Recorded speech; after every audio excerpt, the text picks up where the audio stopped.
This is After the Gridiron, podcast featuring interviews with retired football players. If you're a fan of After the Gridiron, make sure you subscribe to the show to ensure that you won't miss an episode. Today's episode is sponsored by Symphonies. Symphonies is an online store that provides custom clothing and accessories. They have a number of quality products available at affordable prices. They offer custom, unique, funny, and inspirational products that you won't find anywhere else. So go to www.symphonies.ca to shop for your next purchase. And as a special offer for our listeners, enter promo code GRIDIRON to get 15% off your purchase. So there's no excuse not to check it out. Again, that's www.symphonies.ca. Symphonies. Great products, great prices.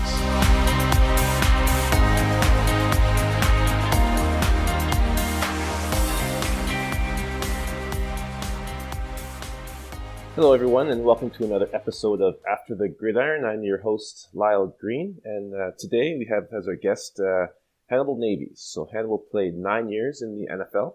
He was with the Carolina Panthers, Green Bay Packers, Cincinnati Bengals, and the San Francisco 49ers. He was a fourth-round pick in the 99 draft for the Carolina Panthers.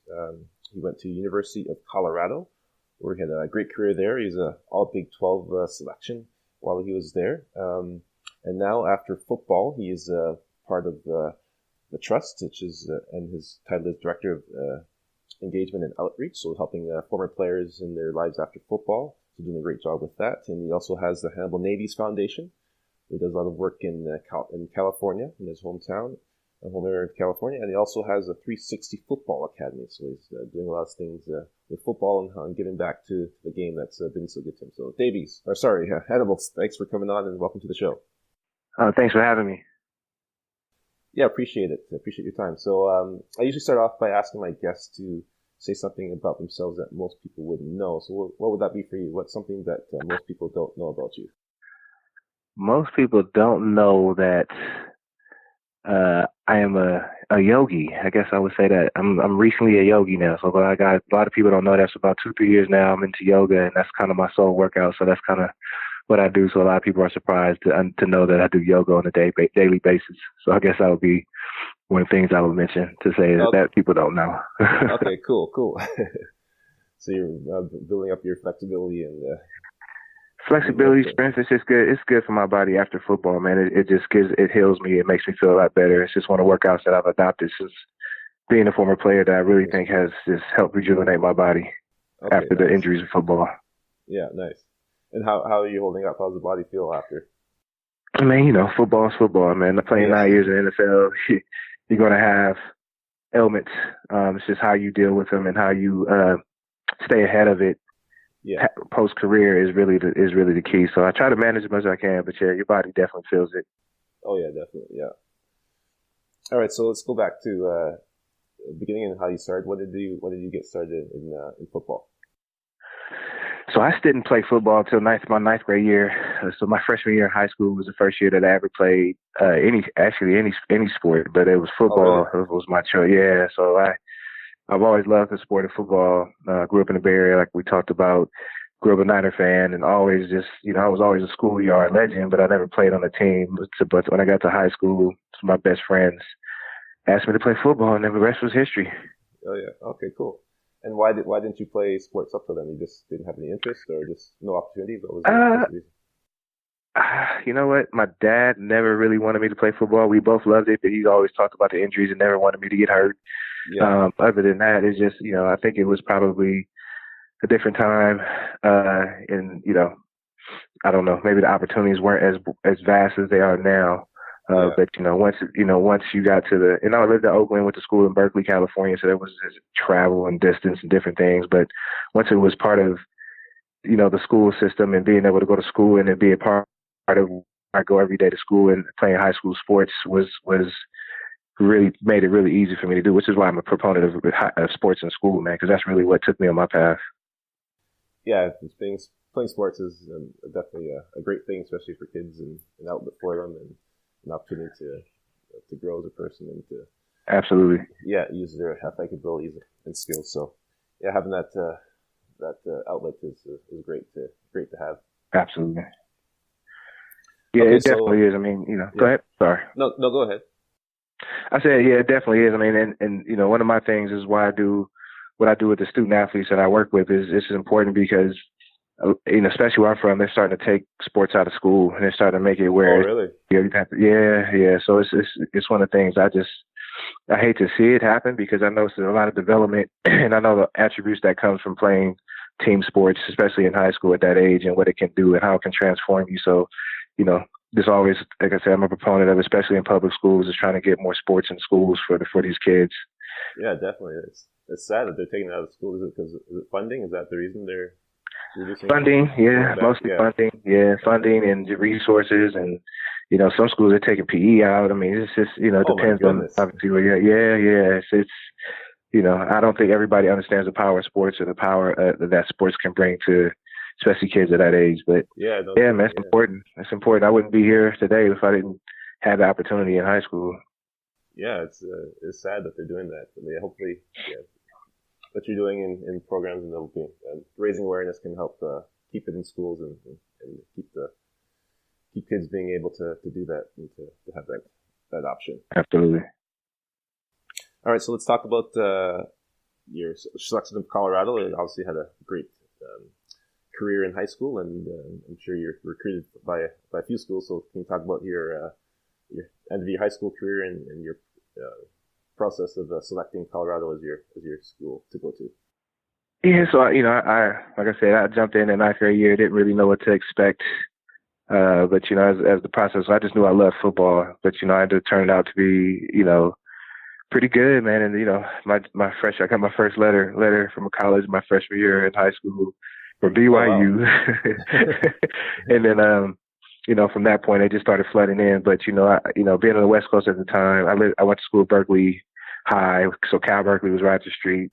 But Cal wasn't really that good back then, and so I just started expanding my range and started looking at stuff. And back then, Colorado in mid '90s, early '90s, Colorado was probably one of the best in college football at the time. Yeah. So that was really appealing to me, and really to get out of my environment in Oakland, California, in the Bay Area, for not just for the environment, but just for a change. I think it's important to grow, and luckily I knew and felt that at a young age that I was, astute enough to make that decision as a young man back then. But probably one of the best decisions I made to go to Colorado. It was a different environment. It made me grow, made me stretch. It was hard at first because it was definitely a social shock for me. It was culture shock, I should say. Yeah. But it stretched my limits and it made me grow a lot. And not just in football, which obviously turned out fine for me, but just in my life and socially, and being able to deal with all kinds of different people from different places and different environments, different backgrounds. That was huge for me. So Colorado was my choice, man. Like I said, they had good academics, great place to go, great football, great education. So that's how I chose Colorado. Yeah, they're definitely one of the powerhouses at the time, I'm sure. And it must have been I've been out there before, and it's definitely a beautiful place to be, and a very nice and great environment. So I'm sure it was a pretty easy selection for you once you got out there and saw what the campus is all about, and the team and the coaches and stuff like that. Yeah, Boulder's beautiful, man. I enjoy it now more than I did then. I mean, I go back now, and I don't think I took advantage fully while I was in college. But now I go back. Yeah, you know how it is. But I go back now, and I'm taken away by the scenery of it, just itself. But yeah, I enjoy going back to Boulder. Yeah. So talk about the adjustment you mentioned. That is a little bit of adjustment and culture shocks. What was the differences between, for those that might not know, between Oakland and Colorado? Well, Oakland especially at the time, was a majority black city. So it was. I think Oakland was, at the time, was 50% black. So coming from that to a city like Boulder, where literally the university was 2% black, so it was just different in that relation. Yeah. So just going up there, like I said, being able to, it was good for me, but it was different for me in the sense that I was out of my element a little bit and had to adapt, which was what college is about, which was universities are about. So it was good for me, but that's why it was difficult for me early on. I didn't see a lot of people of color there, so that was very different for me. Yeah, yeah, it's great.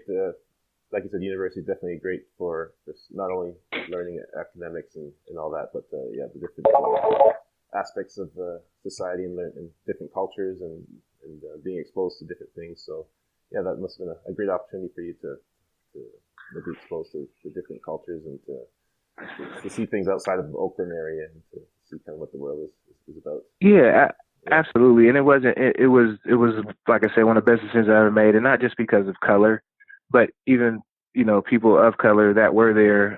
They still came from different backgrounds. I mean, I went to school from people from Texas, people from Florida, people from Iowa or Alaska. So there was just so many different people and different ways of living and different stories, and you just learn so much from just dealing with different kinds of people. That was that was the great part of the college, beyond the education that helped me grow, was just learning people, the education of people. So I feel that's what's catapulted me to where I am today, being able to talk to and deal with any person that I come across, no matter where they come from, no matter what race, no matter what they're doing, no matter, what economic status.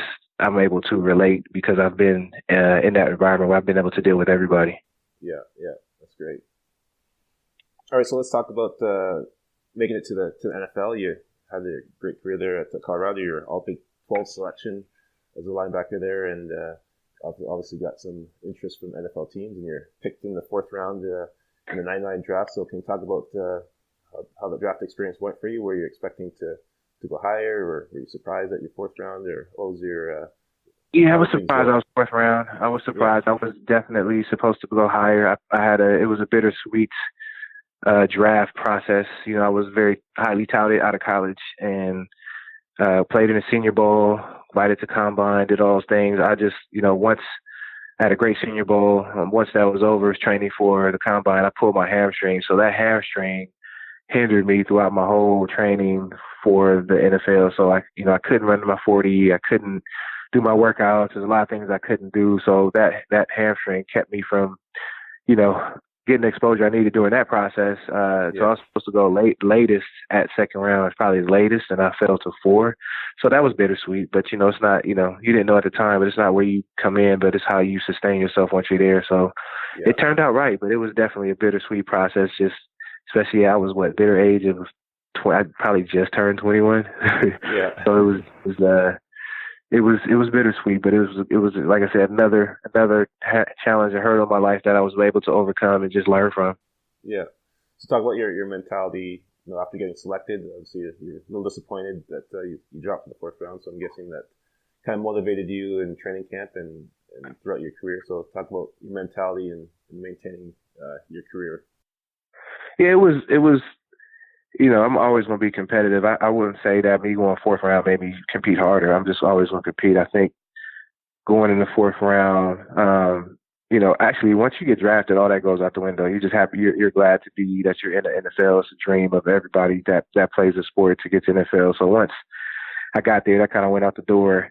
So it just, I've always been a competitor. It just drove me to never count your chickens before they hatch and just go out there and compete every day and just be the best you could be. But I wouldn't say that I had a chip on my shoulder necessarily. Maybe I did and just didn't know it. But I think, but it was just incredible to go out there and play against some of the people you grew up watching and do all that kind of stuff. So it just drove me. It drove me to not want to be the weakest link. That's what drove me more than not going where I wanted to go in the draft. It's just like, let me do what I have to do to contribute to this team, no matter where I play. So that's always been my driving factor. Yeah, exactly. I think coach for the Patriots has the big quote, just do your job before the Super Bowl. Yeah, and, that's what our mentality is as players. We just want to do our job. And I know for me, when I was playing, it's not wanting to be embarrassed and not wanting to be the weak link and not wanting to be the guy that screws up. And yeah, man, that's that's kind of what drove me. So that's kind of the mentality of many players that you want to contribute and be a positive influence on the team instead of someone that's always causing things to go wrong for the team. So that's absolutely yeah. All right, so you played for Carolina. Can you talk about let's talk about your first day and just making it to the NFL and what it felt like for you to be in the locker room with the guys, like you said, that you watched on TV and admired just from afar before you made it in there. It was good, man. I mean, like I said, I grew up as a 49er fan, so my first head coach was George Seifert, which he just came from the 49ers. So that was that was pretty cool. And a lot of the guys that were on the team were brought over from the 49ers, so that was also very cool. So I got to, like I said, be a part of that tradition of the Niners that I grew up watching. But being in Carolina was a different experience. But just, like I said, watching football all these years and being now in the NFL and playing against guys, I didn't, Coach Seifert always talked about not being starstruck. He told the rookies that all the time, not being starstruck. And to me, I never had a problem with that. Like I said, when I saw the stars or a guy that I grew up watching, it drove me to be competitive to that player as opposed to looking at him like, oh, I was like, I'm here with you, so we're on the same playing field. I think that, it had the different effect on me. It didn't make me, in awe and just run around and let them, beat me in plays or things like that. It actually drove me to be better and compete harder against those guys. So it was fun, man. It was interesting and fun, but you understand that you're, once you get there, that's why I said it doesn't matter where you get drafted, because once you get there, it's all fair game. No matter if you're a first round pick or you're a free agent, if you get on that field and you compete, it's all fair game. So that's why I understood. And it actually, like I said, my competitive nature is just to switch. So I just go out there. It doesn't matter who lines up across from me. I'm going to try to, football mentality. You're going to try to, do your best against them for sure. Yeah. Yep. All right, so let's talk about before we talk about life after football. Let's talk about your time with San Fran. You said you grew up as a 49ers fan, and at the end of your career, you were able to play with the 49ers. So talk about your experience with them. Man, I think it was, for me, it was just completing full circle, right? So I grew up a 49er fan, grew up in the Bay Area, and I ended my career in the Bay Area as a 49er. So for me, it just felt like a full circle for me. It was my destiny to do so, but it was fun. I think it was really fun to be back in the Bay, and I think I was more in awe of that than any other thing, because I grew up as a Niner fan. So being in the same facilities as Jerry Rice and Joe Montana and Roger Craig and all those guys, and being a part of that tradition, and like I said, that was more of an awe to me than being in the NFL, because that's what started me in football. So it was, I would have never played the sport of football. I never grew up loving the sport of football if I didn't, have the 49ers winning 4 championships while I was growing up. I think that's what drove me to love the sport. So it was interesting playing for them. Enjoyed it. Unfortunately, it was the end of my career, so I wasn't the player I used to be early on. So 8 and 9 were my years, and injuries kind of took over me a little bit. But I had fun nonetheless, and just took it all in and enjoyed the experience. Got to play Candlestick before we switched to the new stadium and things like that. So it was a great experience, man. I loved it. Loved being back in the Bay. Got to my daughter got to spend some time out there. My son was actually born at the end of that season. But yeah, it was very good to be around family. Family could watch you play on a regular basis. So it was good. It was really good for me. Nice. So near the end of your career, I'm not sure when you kind of started thinking about life after football, but if it was when you were with the 49ers or Cincinnati. But we'll talk about your mentality and your thinking of transitioning out of football and moving on to life after football. Yeah, so you never really, it's I deal in transition now. So you talk about life after football or preparing for transition. I'm not sure that you really can when you're the best in the world. Some people, when you're the best in the world or aspiring to, and I say the best in the world, meaning everybody that's in the NFL, those 1,600 players in the NFL, they're the best in the world at that sport. That's why they're in the NFL. So, to be the best, you have to kind of have tunnel vision. You have to have, focus. You have to have super focus to be good at something the way that we were. And it's very demanding to be in the NFL. So it's not easy as it sounds to say, have a plan B or to be prepared for when football is over. And, as a competitor, you never think it's over. You never think it's going to be your last play. You never think, oh, this is my last year, unless that's where you are. Some guys are that way.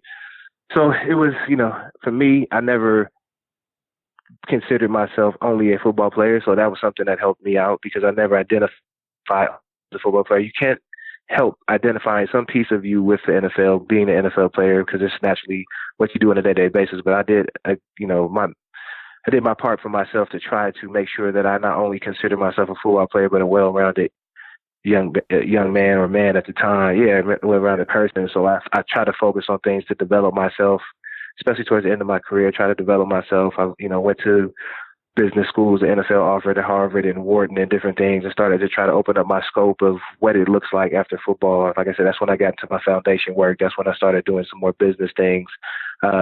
You still have a long way to go when you're playing, trying to do those things. But when I was done, I was able to give, I had a foundation of things that I could now put my attention to beyond football that gave me a good start, I should say, in transitioning out of football. So I wasn't starting from scratch, but I still wasn't all the way where I needed to be. I didn't have an up and running business and things like that where I could just step into it, but I had something, and I had some knowledge, and I had some things that I had developed. I had built some relationships, so I had a launch pad to do so, and I understood the power of networking, the power of relationships. So I just, I use that to my advantage. But in transition, you don't know what you're walking into necessarily. Everybody talks about transitioning, but especially at the time, there was nothing like the trust that existed.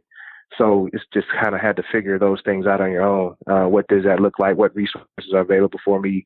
Whether it's outside the NFL, whether it's inside the NFL PA or things like that, it was hard to kind of put them all together, which is why I enjoy and have a passion for what I do now, because with the trust, we're able to give guys this full package of here's what you have, here's how you can utilize it, let's understand what you have going on, let's put a game plan together around that, and let's assist you through this process. Everybody's at different levels of their transition, where they are. Everybody has different touch points and different needs, but, the NFLPA and the trust particularly, we've done a great job of putting things together to address a lot of those things, so they don't have to try to figure it out on their own. They don't have to kind of, trial and error the way that I did and guys did back when I played. So that's why I'm driven and wake up every day really with a purpose, because I think we have created something within the trust and something in the NFLPA that didn't exist before. So I'm all about legacy and things of that nature. So, that's big for me. So when I was done, like I said, just jumping into the things that I did, there's a lot of mistakes that I made. And I think those mistakes that I made actually built me and developed me to be in a position to mentor the guys that come out now, because I've been through the life cycle of a player in every aspect and through it. The cycle doesn't end, right? So, but at the end of the day, I've been through enough and have enough experience, positive and negative, to give it back to help guys do it themselves. Yeah. So talk about, you mentioned that the trust didn't exist. When did the trust start? And talk about, all the things that you guys do for players. So the trust officially launched in November of 2013. It's a collectively bargained benefit that was bargained for in the 2011 CBA. The current players at the time fought for this benefit, and it came to be the NFL owners pay into this benefit. We have a board of six board members. 3 of them are NFL, 3 of them are NFLPA. And with that, they created the trust in 2013. I was one of the first staff members hired with a great group of people. And we just plugged away, man, and created the trust. I think we have an idea of what we wanted the trust to be. When we start digging into it, it turned in and grew into something a lot bigger than we all expected it to be, which is a very good thing. But it's there's sometimes you think but when you deal with humans and reality of human nature and life and what guys go through, and start understanding the human elements of different things grow and different things have to change and adjust. And we've been doing that, growing this thing out, and we had no template to follow. We had nothing. There's nothing else in professional sports that does what we do. So there's nothing to say, okay, well, let's model this organization or let's model that organization. We're the trendsetters in that sense. So it was difficult at times, but it was very rewarding to be at the forefront of something so big and so impactful. And like I said, the trust was built to help guys transition from football. So everybody's transition is not a negative. So I don't like to talk about it and say the trust was built to help guys with the problems they have when they transition. It's just simply a benefit that we have to help guys have a smoother landing, to educate guys on resources they have so they can make better decisions as they're transitioning, right? That's really what the goal is. So whether guys, when you play football for a long period of time that we do through a career, when you're done, it's now time to develop yourself or to open up your scope to other things. So how do you do that? How do you go get a job? How do you build a resume? How do I even start going back to school? How do I take care of my body and my health? And how do I get doctor's appointments? What about my financial literacy? What about, so all these different things, we really have some real tangible resources in place, and we get guys, a game plan. And some guys don't know where they want to go. Some guys definitely know what they want to do.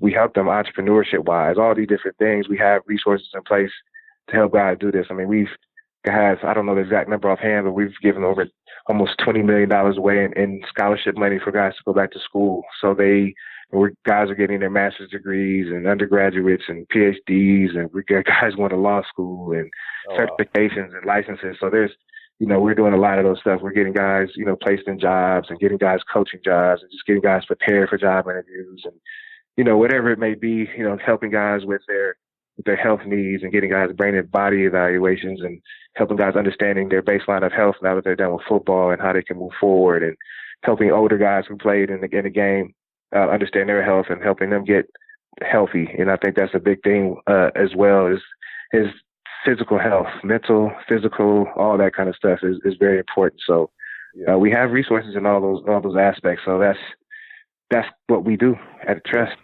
That's awesome. Yeah, a lot of people don't realize that, when you play, that so much is done for you, and there's so much that's, like you don't need to go to a doctor, you don't need to find so many things because it's all already there and it's all done for you. But when you're done, you're like, how do we do this? How do I, like you said, get a doctor's appointment and all that stuff. So it's great that you guys have those resources. The little things that you mentioned, sorry to cut you off, the little things that you mentioned is right on the head. I mean, we took for granted how, just the things we got, like just a simple doctor's appointment, right? We don't, just those things we've been getting done since college, right? Since college and NFL, doctor's appointments are made for us. We go right in, get it done. We know who the best of the best is. We get sent there and we get things taken care of right away. We get, if we need treatment, we get it right away. So when you're done with that, it's just, how do you navigate through that? Where do you even start to find a doctor? Where do you even, how do these things work? So so it's not as easy as people might think it is because you never had to do it before. So, we're able to assist in all those aspects. Right. And do you guys like reach out to players, or how does players get in contact with you guys? Yeah, we do it. So we definitely reach out to players. My core job as director of outreach and engagement is to really is that, right? Is to make sure guys know that this resource is out there. It's not an easy task because there's so many former players, and some of them are older, some of them are younger, some of the information is not correct, or, we have to do a lot. Some guys don't want to be found, but my job and my core of my job is to make sure, there's really a personal interaction pillar, right? So making sure we get out there and inform guys, but inform guys and educate guys by doing social events or doing personal visits or holding dinners. We do a lot of different events throughout the country, throughout the year, to really get guys from isolation out the house, or get guys to different events to understand and educate them on the trust. We do a lot of, we work with the NFL to do a lot of presenting at different platforms to really educate guys on what the trust is at different team levels, throughout the NFL. So we also go to the team level and educate people. So there's a little bit of everything. Anywhere there's players, we try to be. So whether it's combine, draft, collegiate bowl, anywhere there's players in any city, we try to create experiences around those cities or around different events to really get guys out. One, to celebrate them, so that, for being in the NFL and things of that nature, but also to get them out of isolation. Some guys go into isolation when they're done with football. They don't understand the resources that are in their community. They don't understand the other players that are in their community. And, just to get them out of that, right? And that does a lot in itself, but just to get them out and then get them back connected again to their players and to their union is what I do. And that's really how we go about it. But we do everything we got newsletters, we do social media. We work with the NFL to get the message of the trust out. So there's not anything we don't do to really reach out to guys. We talk to guys' agents, we talk to guys' financial advisors. We try to do everything we can to make sure this great resource is utilized. Yeah, that's great. That's awesome that you guys do that and have that for the players and have that those options for them. Because a lot of guys, like you said, might go into isolation and feel like they're all alone and this away from society after playing, and think that they don't have people around them that care for them or can help them. So knowing that you guys are there doing that stuff is great. So you guys have like programs or courses, or how's the things that you offer? How does that work? So the trust we have several programs within the trust, but we first thing a player does is enroll in the trust. Once they enroll in the trust, they get a suite, I say a suite of services, but just opens them up to utilize the resources that we have. So once they go through the process of getting enrolled in the trust, which is a little different than most people talking about getting enrolled, it's not signing out an application. It's really, we're really hands-on with our players, so with the trust. So we really want to know who they are. We really want to know what their touch points are, where they are in their transition, where their family is in their transition, so we can better serve them. So we do an intake process with each player that comes in has a program manager that's tied to them specifically. So they have somebody that they can always call up on to get resources. So, whether it's within the trust, whether it's within the NFLPA, or even if it's with the NFL, even if it's with another organization, or even if it's just finding a doctor in their community, we're there. So they have somebody that they can lean on to get their resources. If they need counseling, right? If things pop up in their life, they have their program manager to reach out to, who knows who they are, understands, because they're going through this intake process, and can get them the benefits and resources that they need. So that's the big part about the trust that I like. That's really different than any other organization, is that we're really hands-on and tied to that player, helping them through that process. We know them personally, and we're able to help them. We're the safe space for them, a safe person for them to really help them through that.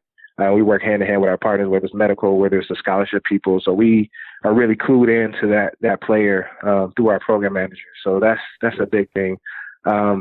Program-wise, we do, like I said, there's a lot of resources, but one of the programs that I had is called the Wraparound, which means, we get guys who are recently retired. We're talking about how do we educate guys on the trust.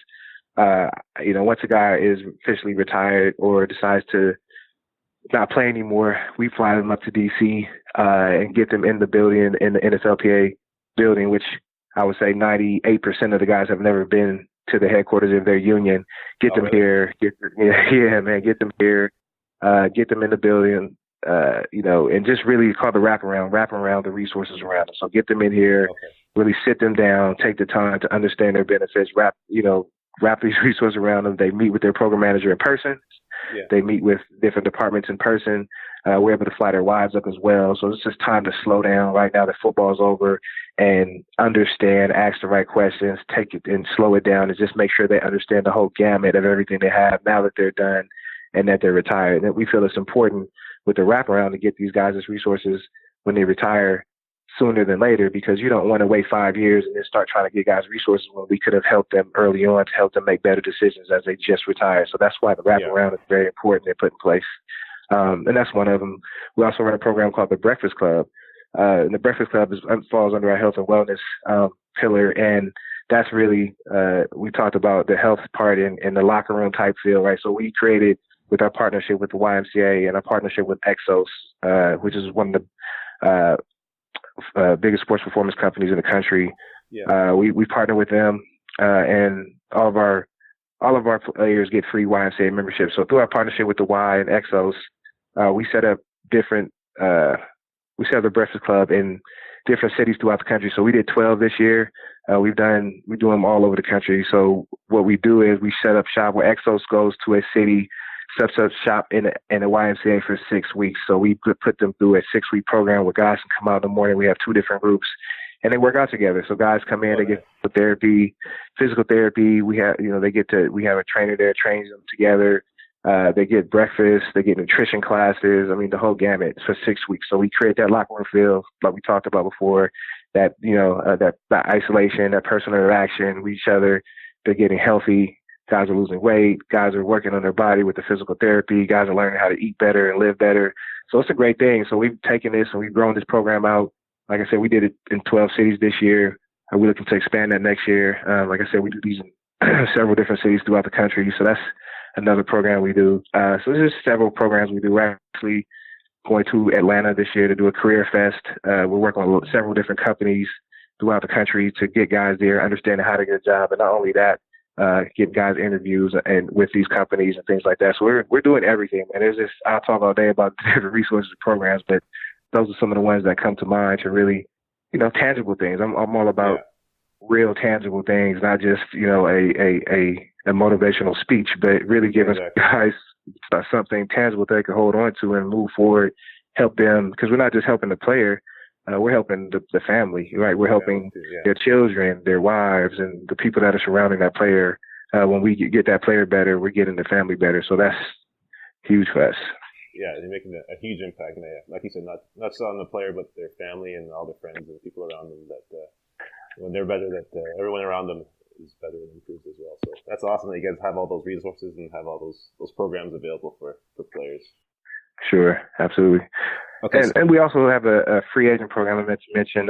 It's called the free agent program we do. So this is one of the resources that we have that's kind of in between where a guy is still a free agent, still in the league, but he's not on the team. We run it with our partner Exos. We do a free agent program. So even guys that are in that transition period of trying to get back on another team, we pay for their training with Exos. So they're able to, they have 6 or 7 different facilities throughout the country where we're able to cover that cost for the player, because that's a big cost for guys who are free agents. We're able to cover that cost for guys to train at Exos. Like I said, it's one of the best sports performance companies in the country, and just take that off their plate so they can focus on preparing themselves to get back into the NFL. And if that doesn't happen, we're able to navigate them to the trust and get them to the next part of their life. Yeah. Oh, that's awesome. That's great. So even if you're still looking to play and wanting to get back in the league, there's resources available as well. Absolutely. Okay, awesome. So let's quickly talk about your foundation. You have the Hannibal Navies Foundation that you started. So can you talk about what you do with them?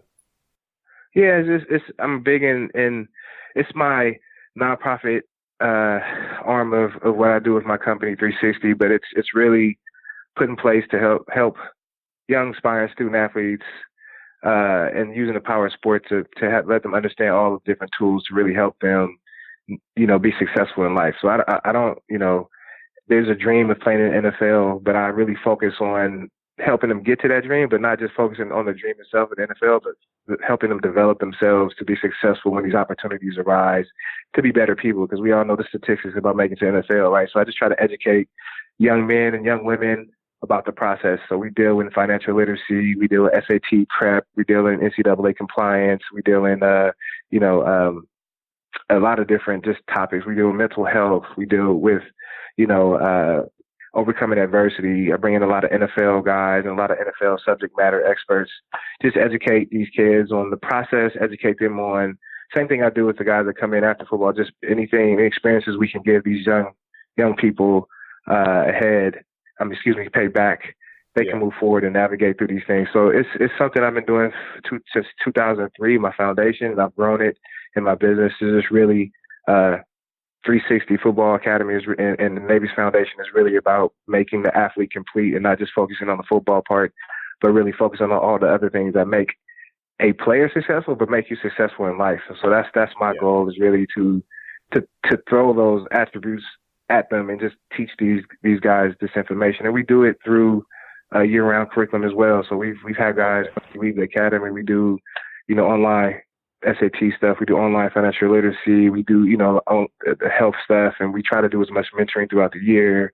We go to schools and do panels with NFL players talking about different subjects, substance abuse and all those different things. So there's nothing that we don't touch. Anything that has to do with being a successful person, whether it's health and wellness, we try to put all these resources together. Same thing, kind of similar with the trust, but really giving it back to these youth and really teaching them, like, listen, if you want to be successful in the sport, here's what you need to do. And if you do these things, you won't only be successful in the sport, but you'll be successful in life. And that's kind of what we do. And as you can tell in the conversation, I'm about tangible resources, not just getting up there and telling a speech, but really giving these guys resources. So that's the same thing I do with my foundation. That's awesome. And you said it's part of your 360 Football Academy. So you talk about the whole program and all that you do. Absolutely. Yeah, so 360 is an extension of what I started with my foundation. It's just more in depth, and I'm able to do it throughout the country, not only for myself, but for other professional athletes or other organizations who want to be able to use the platform of sport to have an impact. to be social advocates in their communities, to have the platform. Everybody doesn't know the platform of camps and academies and curriculums and sponsorships and the whole, the details of logistics and operations. So I've been able to, make my mistakes early on, but been able to, come together and put together the template to help other people give back. So that's what 360 is really about as well. That's awesome. And is there websites for these things that people can? Yes, 360footballacademy.com and Hannibal Navies Foundation.org. Okay, awesome. All right, so before we go, this one I usually finish off with what I call the top of the mountain moment. So kind of looking back on your football life and football journey and the things you've gone through and the ups and downs, the obstacles and the things you've overcome and things you've the highlights and the lowlights. Is there a favorite story, favorite moment, something that you want to share to younger players? How would you like to finish things off? Interesting question. What would a story? I guess, just being, I don't know if it's a particular story. I think we talked about one early on about the journey of me pulling my hamstring and all that kind of stuff. That's something that I try to teach young men going through this process that, it was a lesson to me in learning that, I was projected to go first round, second round, and you put your eggs in that basket, but it just was a testament to me or a lesson to me to continue to work, continue to, compete, don't listen to the noise. Don't listen to, if you have to listen to somebody speak positively, if you believe everything that everybody says positively about you, you have to believe everything that somebody says negatively about you as well. So just being able to block out the noise, focus on yourself, be prepared. Being prepared is very important, and then just work at your craft. And that's something that experience taught me, but once you get there, and it's not about how you get there, but when you get there, maximizing opportunities. That's what I would leave it with. Okay, awesome. Yeah, definitely maximize your opportunities. When you get the opportunities, you have to make the most of it. And no matter what it is, man. No matter. Yeah, exactly. Not just football. But not football, but just in life, enjoy life, and don't let opportunities pass you by, and not take advantage of them. The only way you can take advantage of opportunities is if you prepare for them. Yeah. A lot of people, when it pops up on them, they want something, and it might pop up on them sooner than they thought, and they're not prepared for it. So, being prepared, man, and you can't want something but not prepare for it. Start taking steps towards your goals. A lot of people sit outside and have goals, but they're not taking and chopping wood at those little steps to get to that goal. So I just would say, be prepared for your opportunity. Be prepared for your situations in life, and the best way you can do that is every day wake up chopping wood at it. Yeah, exactly. Yeah, one step at a time, chop wood at it, and keep going, keep working. Do something towards your goal, and the opportunity, when the opportunity comes, you'll be, like you said, you'll be ready for it. Absolutely. So Hannibal, this was an awesome interview. Thank you so much for coming on. It's been a pleasure. It's been a great interview, and thank you for all the information and all the work that you're doing with the trust and your 360 Football Academy and your foundation. It's awesome that you're giving back to others and taking the lessons that you've learned in life and helping others to avoid certain things and to help them to live better lives and to do great things. So thank you so much, and appreciate your time. Man, I appreciate the interview, man. Thank you for your time as well. Yeah, it's been a great, man. Take care.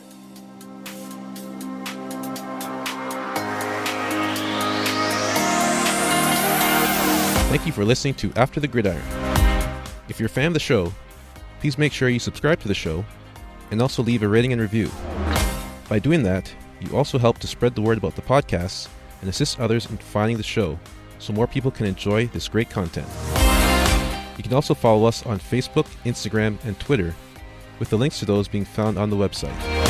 Your support is very much appreciated. Also, please visit the resources page on the website for links to our sponsors and affiliates. Their support helps to keep the show running. So go to www.atgridiron.com/resources to check them out. Thanks again for listening, and I'll see you when we kick off our next episode.